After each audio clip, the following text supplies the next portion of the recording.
ধরো তোমাকে বলা হলো যে NaCl এর লুইস ডট গঠন তোমাকে একে দেখাতে হবে, তাহলে তুমি কি করে করবে? তাহলে তুমি কি করবে, প্রথমে ধাতুটাকে লিখে নেবে Na। এবার এর পরমাণু ক্রমাঙ্ক কত? 11। তার মানে কত হবে? 2,8,1, তাই তো। এবার তুমি লিখবে অধাতুটাকে, অধাতুকে আমাদের ক্লোরিন, ক্লোরিন কত আমাদের 17, তাই তো। তার মানে কত হবে? 2,8,7। এবার দেখো আমাদের যে সোডিয়াম রয়েছে, সোডিয়ামের শেষ কক্ষে কটা ইলেকট্রন রয়েছে? সোডিয়ামের শেষ কক্ষে মাত্র একটা ইলেকট্রন রয়েছে। আমরা জানি যে বন্ধনে শুধুমাত্র শেষ কক্ষের ইলেকট্রন পার্টিসিপেট করে, তাহলে এই একটা ইলেকট্রনকে আমি এখানে দেখিয়ে দিলাম। কিন্তু আমাদের যে ক্লোরিন, তার শেষ কক্ষে আমাদের 7টা ইলেকট্রন রয়েছে, তাহলে আমি কি দেখাবো?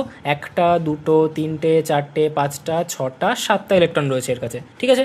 এইবার আমরা জানি যে প্রত্যেকটা মৌল তারা কি করে, তাদের নিকটতম যে নিষ্ক্রিয় গ্যাস তার মতো ইলেকট্রন বিন্যাস লাভ করার চেষ্টা করে। তাহলে আমাদের সোডিয়াম কি 11, তার মানে ওর কাছাকাছি আছে আমাদের 10 নম্বরে আমাদের নিয়ন। তার মানে নিয়নের কি হয়, নিয়ন হচ্ছে আমাদের 10 নম্বরে, যেটা করলে কত হবে? 2,8। তাহলে এও কি চাইবে? এও চাইবে এরকম নিয়নের মতো 2,8 করতে। তাহলে ও কি, এই যে সোডিয়াম, সোডিয়াম বলবে যে আমি একটা ইলেকট্রন ছেড়ে দিচ্ছি, ঠিক আছে। তাহলে একটা ইলেকট্রন যখন ছেড়ে দেবে, তাহলে কি করবে? এই যে একটা ইলেকট্রন, এই একটা ইলেকট্রন ও ক্লোরিনকে দিয়ে দেবে। কেন ক্লোরিনকে দিয়ে দিচ্ছে? কারণ ক্লোরিনের কত? 2,8,7, 17। তাহলে এর যখনই একটা ইলেকট্রন পেয়ে যাবে, তাহলে 2,8,8 হয়ে যাবে, অর্থাৎ ও কিন্তু আর্গনের মতো হয়ে যাবে। তাহলে এটা করলে কি হবে? এটা করলে আমাদের তৈরি হয়ে যাবে এখানে সোডিয়াম। এবার দেখো সোডিয়ামের শেষ কক্ষ কোনটা ছিল? এই কক্ষটা, তাই তো। অর্থাৎ কে কক্ষ, এল কক্ষ, এম কক্ষ। এবার এই এম কক্ষের একটা ইলেকট্রন আমি এখানে বার করে দিচ্ছি, তাহলে এম কক্ষে কেউ পড়ে রইল না, তাই আমি এখানে কিছু দেখাবো না।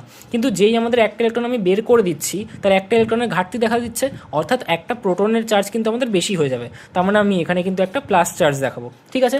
এবার এর সাথে কি তৈরি হলো?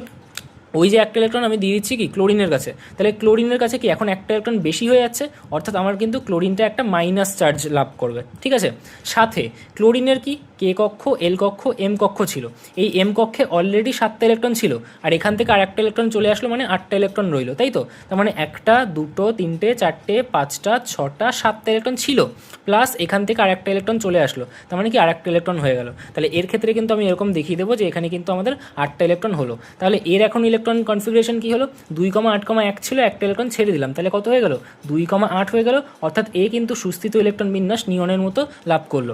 কিন্তু আমাদের যে ক্লোরিন, সে কি 2,8,7 ছিল, তাহলে ও কিন্তু 2,8,8 হয়ে গেল, অর্থাৎ ও কিন্তু আর্গনের মতো সুস্থিত ইলেকট্রন বিন্যাস লাভ করলো। এবার এই যে প্লাস মাইনাস, তাহলে এরা কি অপোজিট চার্জ, আর অপোজিট চার্জের মধ্যে কি হবে? আকর্ষণ বল। তাহলে স্থির তাড়িতিক আকর্ষণ বল দ্বারা কি এরা যুক্ত হয়ে যাবে, যুক্ত হয়ে গেলে কি তৈরি করবে? আমাদের NaCl। এবার এখানে কি হয়েছিল? এখানে ইলেকট্রনের কমপ্লিট ট্রান্সফার হয়েছিল, মানে ইলেকট্রনটা স্থানান্তর হলো। তাহলে ইলেকট্রনের স্থানান্তর হলে কি হয়? আমাদের আয়নীয় যৌগ গঠন হয়, অর্থাৎ এটা যেটা তৈরি হলো এটা কি? এটা একটা আয়নিক কম্পাউন্ড। তাহলে এরকমভাবে কিন্তু আমাদেরকে পরীক্ষার হলে করে দিতে হবে যে আমাদের NaCl কী করে গঠন হয়েছে, সেটা লুইস ডট গঠন।